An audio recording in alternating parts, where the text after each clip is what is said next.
Hey y'all, in today's video we are going to analyze and critique Southern Missouri in context of retirement. Is Southern Missouri a good place to retire? Moving to Southern Missouri is the best thing I've ever done for my family.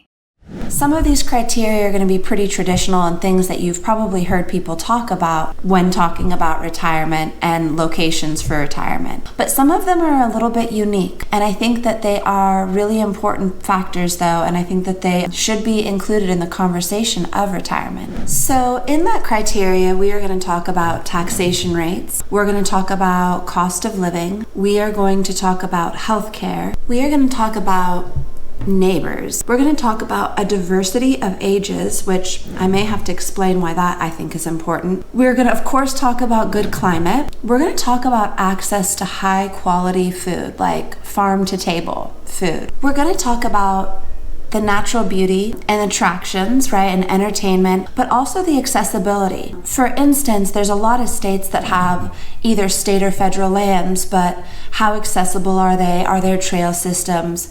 Is it easy for, let's say, an elderly person to walk those trails? And all of this is kind of in the context of keeping your mind and body fit and healthy. This last one we're going to talk about is something that I think a lot of people don't think about, which is there are opportunities for, let's say, your children who are adult children, right?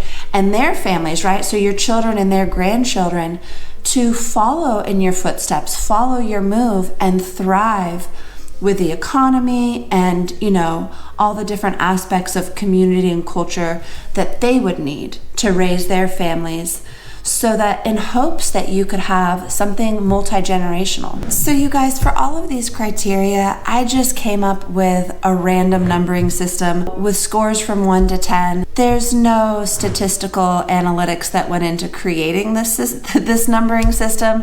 I'm just trying to give you an idea of, you know, honestly, my appraisal of these criteria. So for low taxation, I gave Missouri, and of course, I live in Southern Missouri, so there are differences across the state, but in general, I gave Missouri a 7.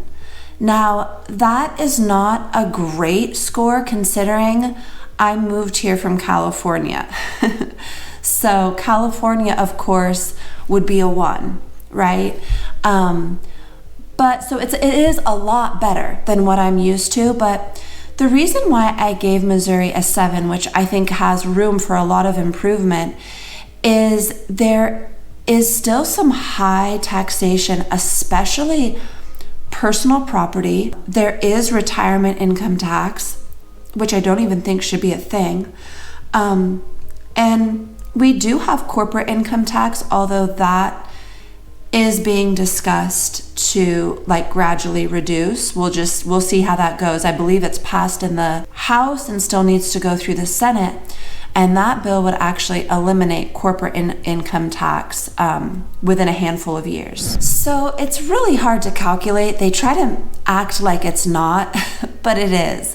And the way that they do personal property tax in Missouri is that your personal property, which is going to be, you know, cars, boats, motorcycles, anything kind of like that, all your toys, it's going to be taxed at 33.33% of its assessed value. So you pretty much take a third of what you believe that personal property is worth, and then they're going to tax it at a rate that is going to vary between counties. And just to give you an idea, so last year I got roughly like a $20,000 car. You know, we always buy used vehicles. One time I bought a new vehicle and I saw what a just absolute stupid investment that is. So for now, we do not buy new vehicles. But so I spent $20,000 on a used vehicle, and I believe I spent around $700 I was taxed for personal property for that year. And I'm going to be honest, I think that's $700 too much. I do want to add a little side note that right now there's a lot of different political action going on. A lot of it's in Senate committees where, you know, different senators are trying to make moves to eliminate that personal property tax. but it usually gets thwarted by other politicians who are so fearful of what will happen to the state budget without that money, because it is a whopping 20% of the Missouri state budget is collected through personal property tax, which is insane. Now, I understand that there's a fraction of government spending that is good and necessary, but I do believe that if we got to audit the government, both state and federal, we would find absolute excess and waste.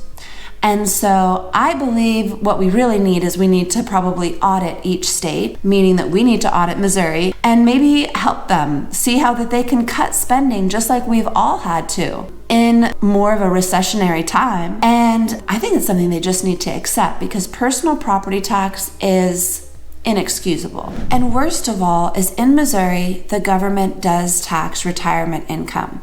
Now, I'm not going to go over all these details. If you have specific questions, let me know and I can look them up. But really, this is something you need to talk to more of a financial advisor about, because it's going to be very specific to your income and your type of retirement. Public versus private pensions. Of course, there's minimums that are not taxed. I think it's like around $25,000, $35,000, something like that. You're not going to be taxed at all for those disbursements. But there's so many details, I couldn't really itemize all of them in this video, but in a nutshell, Missouri does tax retirement income, at least at a certain level, right? I think that also, honestly, should be questioned. I'm an entrepreneur. I love supporting business. I love reducing taxation and reducing all of the red tape that holds businesses back within reason. We also need to keep an eye on, some of the bigger players that take advantage of the system. But I think that even though I am in supportive of like the corporate income tax coming down, I would rather see a 4% corporate income tax than taxing people's retirement income. I do know that there was a sizable reduction in that taxation 2023. Once again, because it's worked on such a gradient and with so many specifics, I can't describe it, but I do know that there is effort to reduce that tax, but probably not enough and not quick enough. The next criteria is cost of living, and I was pretty generous with my score for Missouri. And I gave Missouri a 9. And that's because I'm looking at a lot of different factors. Yes, taxation is kind of somewhere in the middle. I mean, I know that there's a lot of states that have much more favorable taxation, but then there's so many other things to consider. So just like for the most part, now I know you locals won't agree, but the cost of property and real estate just across the board is so much lower here than the bulk of the country. The cost of utilities is so much lower here than the bulk of the country. And then when I talk about food prices being low, I'm not talking about like grocery store. But if you go out and you research farms and you do farm to table and you get some freezers and you fill up your fridge and freezers with locally sourced food, it is actually so affordable. And we're going to talk about that. It's actually, I made it its own criteria because I think it's so amazing about Southern Missouri. So yes, taxation is kind of just middle of the road. We could be doing a lot better in Missouri. But if you look at all the different aspects that play into cost of living, I think Missouri actually ranks really high in kind of the national mix when you consider all 50 states. So now we're going to talk about healthcare. And I gave Southern Missouri an 8. And that is recognizing that I'm sure that there are some specific surgeries and specialized care that you cannot get in Springfield. But in general, it's an amazing healthcare system, and I've just been absolutely impressed by the quality of healthcare that you can find in Springfield.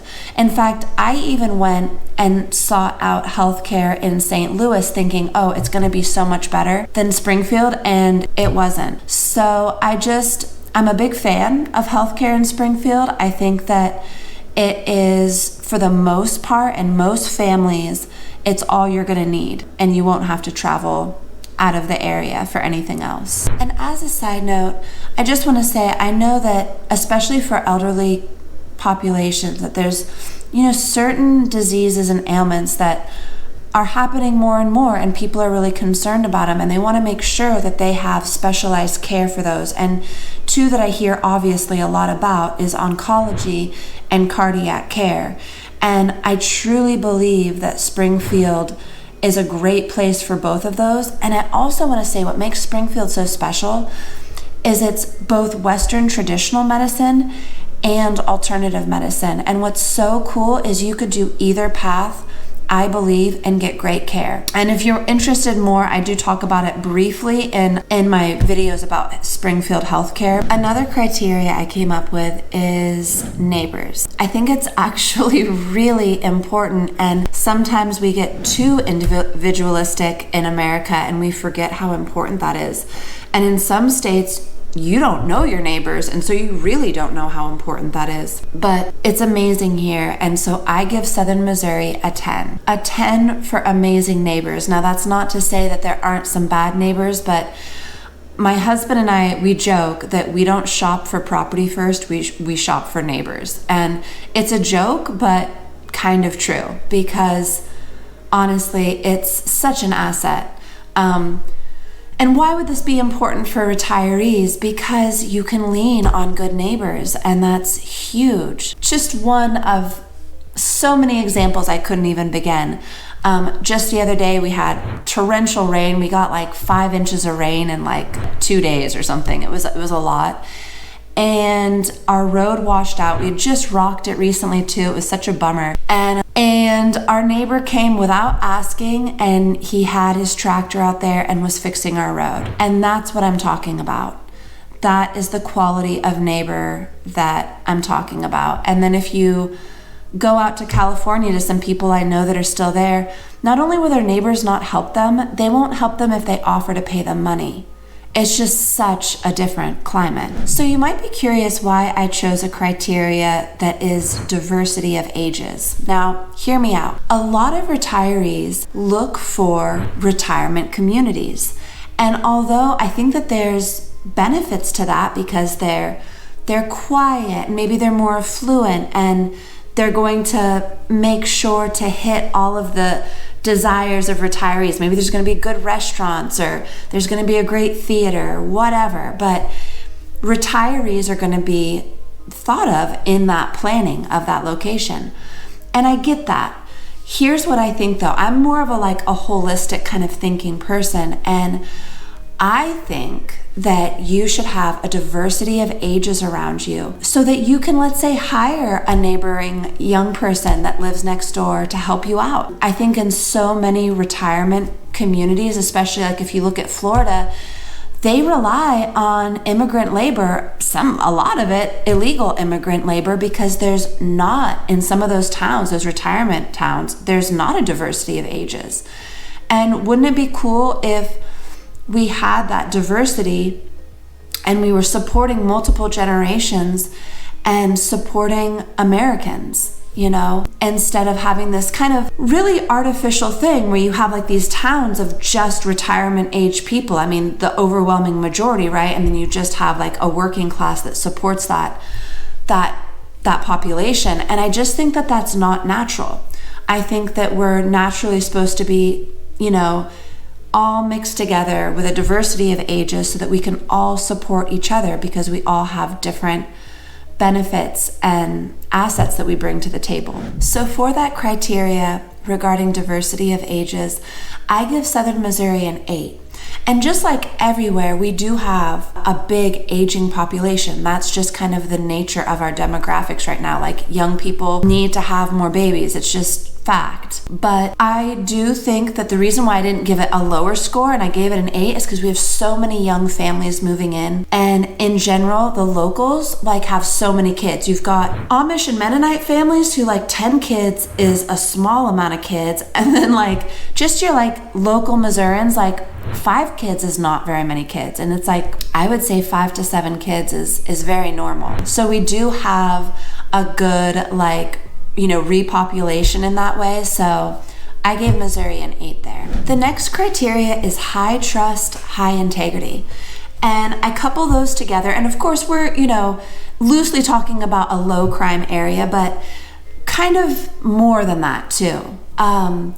Because sometimes with a low crime area, you still have like just a very like, maybe it's a very policed area or heavily surveillanced, or it's maybe not necessarily that there wouldn't be that crime if that presence was absent, right? That there would be higher crime, is what I'm trying to say. So what I think is special about Southern Missouri is that it is specifically the fact that there is this high integrity and this high trust. And the fact that people want to be good neighbors, that criteria actually plays into that. And, you know, we do not lock our doors, our neighbors do not lock our doors, and it's because we all trust each other and we all have high integrity towards each other. And it's a really beautiful thing. And if you haven't lived in an area like that, there's nothing better. So for high trust, high integrity, I gave Southern Missouri a 9. I didn't give them a 10 because there's a few crackheads here and there, you know? You're gonna have that everywhere in America. But at least compared to what I'm used to, the communities here are amazing, and there's high trust because there is high integrity. The next criteria is one that I think that a lot of retirees think about, and that is climate and how good the climate is. And I gave Missouri a 7, and I did not give it a higher score, even though we often talk about how there's a mild 4 seasons in Missouri. And that's because we do have humidity and we do have like winter freezes and some snow. Not much snow, but what we get more are icy roads, and those are dangerous. There's only maybe a handful of days in the year that we feel like it's not safe to drive. So those days we just stay home. You know, there's been a few times that we had to go out and we just drove slow. We've never put chains on. Having 4-wheel drive on an icy road definitely does help. But for the most part, you know, on the county roads, like the pavement roads, they're gonna be plowed when it snows. They often get, I don't know if it's salt or whatever, but they do something to kind of de-ice. And yeah, it's really not bad. The climate here is amazing, and it's amazing for ranching, and it's amazing for farming. And personally, I would rather be around that than your most tropical beach, because I know that my family and I can survive during a hard time. And who knows what the future holds, right? None of us do. It is possible that we are going to see harder times in this recession that we're in. I always think, you know, in any recessionary time, I think back to my grandparents who both lived through the Depression. And my grandma lived on a farm in Maine. And my grandpa, their family moved to the city. And my grandpa's stories were about starvation and suffering and not finding enough jobs to just cover the cost of food. And my grandma, her stories are so different. She barely even knew that we were in a depression. I mean, she said we were poor before the Depression, we were poor during the Depression, and we were poor after the Depression. But they always ate amazing food. She never went hungry. She said she was plumping around during the Depression. And so maybe that's somewhere deep in my kind of ancestral makeup, but I think it's important to be close to abundant food supplies, no matter what's going on with the economy.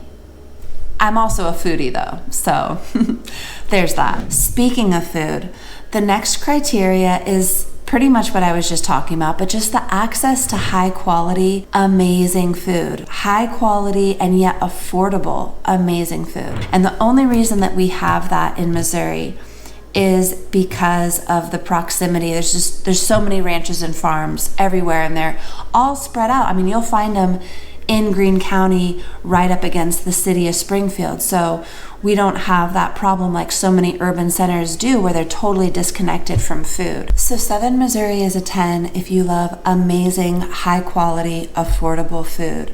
Farm fresh. So one of the last criteria is natural beauty, but also how accessible like those natural features are to go see and to explore. And I believe that this one is a 10 for Southern Missouri. We've got so much when it comes to lakes and rivers and springs and tens of thousands of state and federal land to explore.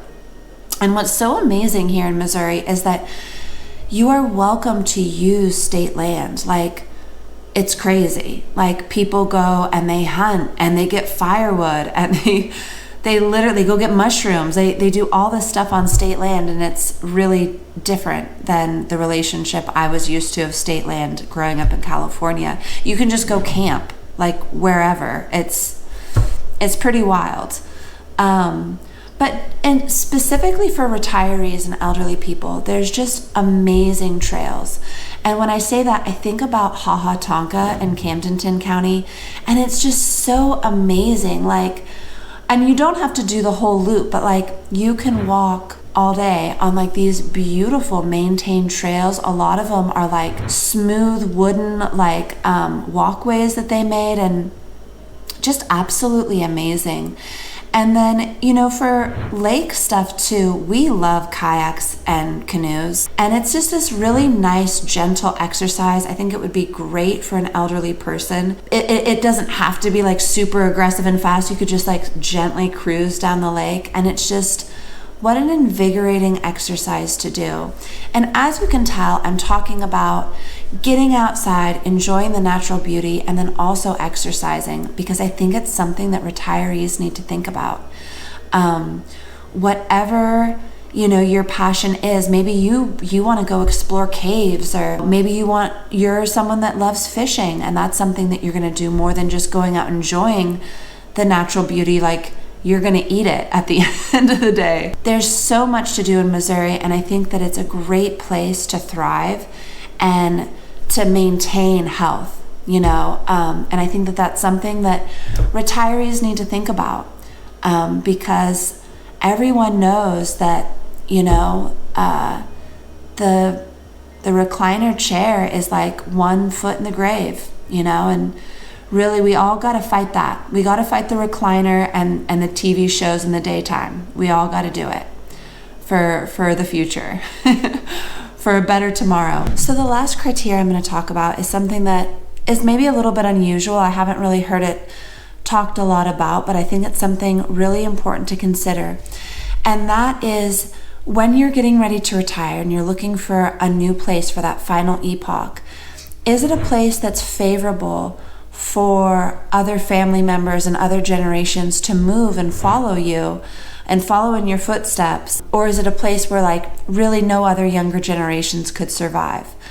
And the reason why I say that, so there's a lot of fragmentation of family in America. We've all seen it, whether or not personally or on the peripheral of our lives. And it's something that is so strong here. The loyalty and the unity in family is so amazing. And you have these ranches that are like 3, 4, 5 generations still being run. And there's just so much focus on family here that I find it actually inspires that in other people. And we have had so many clients that have moved here and we're not expecting for all of their family to follow, and they did. And if you're someone that has really unhealthy relationships with your family, like for me, example, I do not want my family to follow me out here. They are, you know, addicted to drugs and not really high integrity people. So I get it. I totally get it. If you have family like that and you really factoring them into your life plan is just really not something you can do. But one, even with those situations, always pray and hope for some sort of shift and change. But for the rest of people that really, have good families, but they become fragmented and spread out, don't give up the hope that you can be the rock that brings them all together. I truly think that a multi-generational family is the happiest of families. So you guys, that's it for today's video. We looked at retirement in Southern Missouri, and I would say that Southern Missouri ranks like an 8 or a 9, right? Pretty favorable. We do have some work to do with taxation rates, and I think that it's something that all voting Missourians should look at and actually get pretty strong about, is that we need some changes in terms of taxation. Otherwise, it is very affordable to live here. Definitely has been absolutely amazing for my family and I believe it would truly be a great place to retire. It's where I'm gonna retire, for sure. All right, you guys, have a great day, and thanks for joining me.